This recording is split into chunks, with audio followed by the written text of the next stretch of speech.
When they called my name to receive the Purple Heart, I should have felt proud. Instead, I heard my sister whisper just loud enough for the room to hear. Guess they give those to anyone who survives now.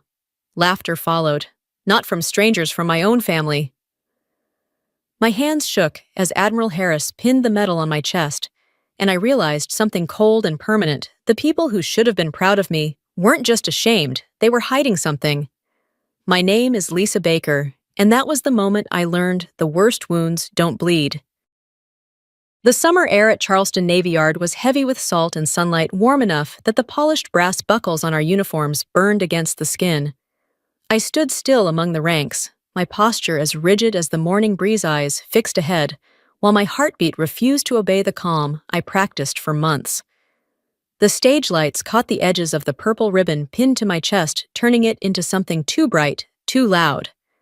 I wasn't shaking because of pride. It was the third row on the left that kept my pulse uneven. My father sat with his arms crossed, his jaw set in that familiar half-disapproving line. My mother smoothed her skirt, forcing a polite smile that never reached her eyes. Derek leaned toward April, who had her phone resting on her lap, the red light of a recording app blinking against her nails. They whispered, laughed softly, as if this ceremony were just another story to post later. I kept my gaze forward, though every breath pressed heavier in my throat. I used to believe surviving would make them proud. I believed scars meant proof of courage, not shame. But the way they looked at me, measured, restrained, almost bored, felt like a verdict I didn't see coming. It wasn't pride I saw. It was the quiet question of why her and not us. When the announcer's voice carried my name across the hall, the world stilled for a beat too long. Then just beneath the echo, I caught April's voice, light and sharp, slipping through the silence. A few heads turned. Admiral Harris paused mid-sentence, his eyes cutting briefly toward my family before returning to me. The applause rose muffled and distant as I stepped forward. My fingers brushed the cool metal of the medal, but all I could hear was the rush of blood in my ears and the heavy stillness of the man in uniform watching from the stage. His gaze wasn't celebratory. It was searching, knowing. I'd always thought the Purple Heart was proof that I'd done something brave. That day, it felt like evidence of something far more painful waiting to surface. 3 days after the ceremony, I drove back to Mount Pleasant, the harbor town that raised me. The house still stood on Liberty Lane, a name that never fit. Paint peeled from the porch. The air smelled of rust oil and salt. And the old wooden sign out front still read, "A family built on honor." The words looked carved in denial. Passing the empty shipyard, I slowed down. The clang of tools, my father's voice shouting orders, the sting of salt in my eyes, all memories. He once taught me how to patch holes in a hull, how to make broken things float. The last time I saw that look of pride in him was the day before I told him I was enlisting. Then came the slam of his fist on the table, loud as thunder. "No daughter of mine will wear navy blues." After that, we spoke through walls. My mother never shouted. She just whispered her gospel, "Family first, Lisa. Don't bring shame to us." Back then, it sounded like love. Standing there now, I knew it was fear disguised as virtue.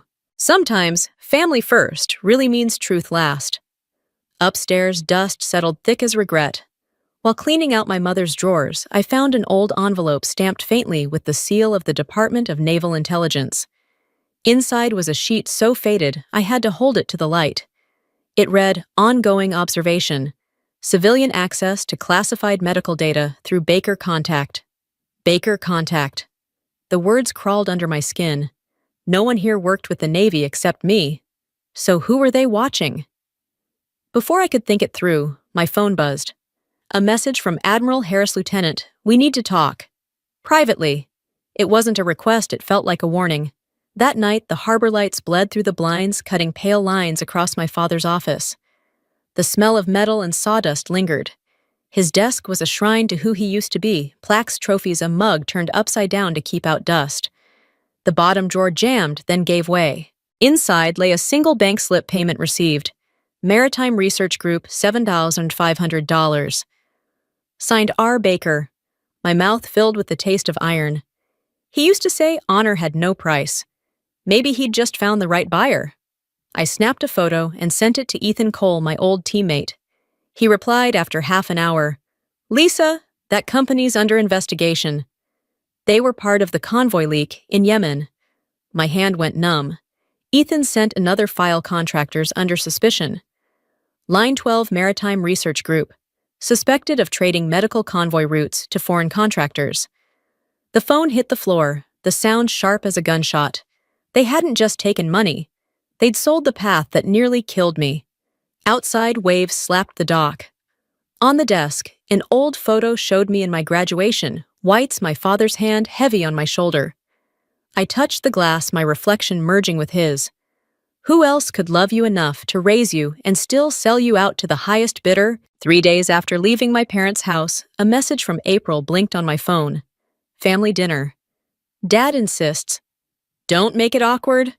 I didn't want to go, but part of me needed to look them in the eyes, the people who never thought I deserved to survive. The harbor light sat by the bay, its yellow lamps casting soft shadows over the tables. My family was already there, smiling like actors in a photo shoot. For them, this was a reunion. For me, it was a silent trial. My father leaned back, voice sharp under the charm. So?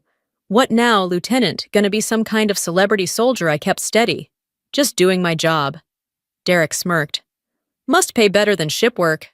Maybe you can loan us that medal for a while. Laughter rippled around the table. There are laughs that don't leave the mouth, only the soul of someone pleased to see you small. Halfway through dinner, my phone buzzed. A message from Admiral Harris. We found something. Meet me after dinner. Don't alert them. My pulse froze. Across the table, April filmed her plate for her followers, tagging it Proud Family. The irony burned. After dinner, I went straight to the base. Harris waited in his office light, pooling across his desk. He slid a folder toward me, bank records under Derek's name, payments from Maritime Research Group. They paid your brother regularly, Harris said. The same period your convoy was ambushed in Yemen. My voice broke. He wouldn't. Prepare yourself, he replied. The last line read, report submitted by D. Baker, verified by R. Baker. My brother, my father. 2 signatures tangled like blood. I left the base and drove across Ravenel Bridge. City lights shimmered below like fractured glass. If this was true, I'd spent my life saluting men who had aimed behind my back. The next day, I returned to the harbor light. Another meal, another performance. April had a small camera ready. Derek arrived late, pale and sweating. My father started first. All this fuss over some paperwork. You're overthinking it, maybe I said. But the Navy doesn't overthink when soldiers die. April snapped back. You think you're the only one who's suffered? Dad almost lost everything while you were gone playing war hero. I stared at my glass of wine, its reflection purple like my medal. A tiny fly drowned inside it, thrashing until still. That was me, trapped in bloodline, struggling to breathe. My phone buzzed again. Ethan's message. Maritime Research is a shell company, a front for foreign intelligence. The same group that bought your convoy data. My hand shook. I turned to Derek. You ever hear of Maritime Research Group? He laughed weakly. Consultants. Taxes. Dad cut in. Drop it, Lisa. You don't bring work into family. You already did, I said. Silence crushed the table. Driving home, an unknown call came through. A man's calm voice. Stop digging, Miss Baker. Some things you're not supposed to know. The line went dead. In the mirror, a black truck trailed me for blocks before fading into the dark. That night, Admiral Harris's message waited on my screen. Report what you know, but prepare for backlash. My reply was simple. I'm ready. The glow reflected off my purple heart. For the first time, it felt like armor because the next war would begin at home. Charleston's night was cold and breathless when I pulled up beside the old shipyard. Sodium lights glowed weak through the fog painting. Everything the color of ghosts. The sound of waves against the rusted hulls was like steel sighing in its sleep. I used to learn balance here, how to walk on wet decks, how to steady my footing when the tide turned. Now I was here to find out who had knocked me off balance for good. The air inside was thick with oil rot and iron. The workbench was coated in dust, but one drawer had fresh fingerprints on it. I pulled it open. A small steel toolbox sat inside, heavier than it looked.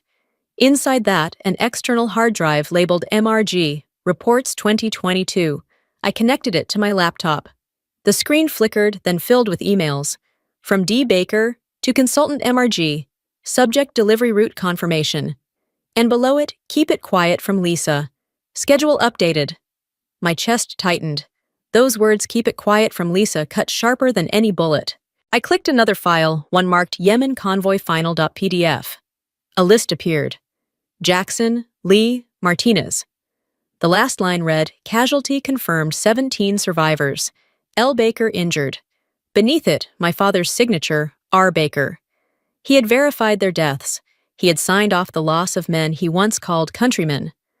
My legs gave way. I sat on the cold floor, the blue light from the screen washing over my face, the glow catching on my scar, until it looked raw again. Some wounds don't close. They just change color when truth hits them. I sent every file to Admiral Harris. He called back within minutes. His voice was grave. Lieutenant, this is federal now.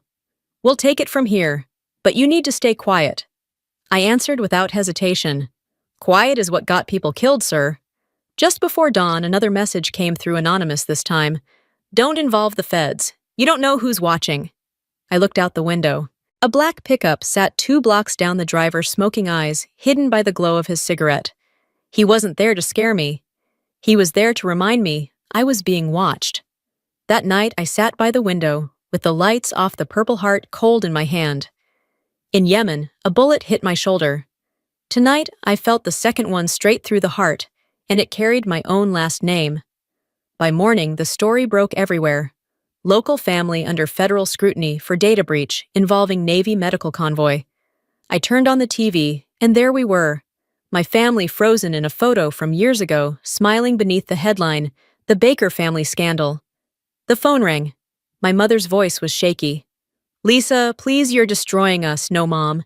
You destroyed yourselves when you put a price on lives. We didn't know what Derek was doing. Then why did you cash the checks? Her breath caught on the line, then a sob.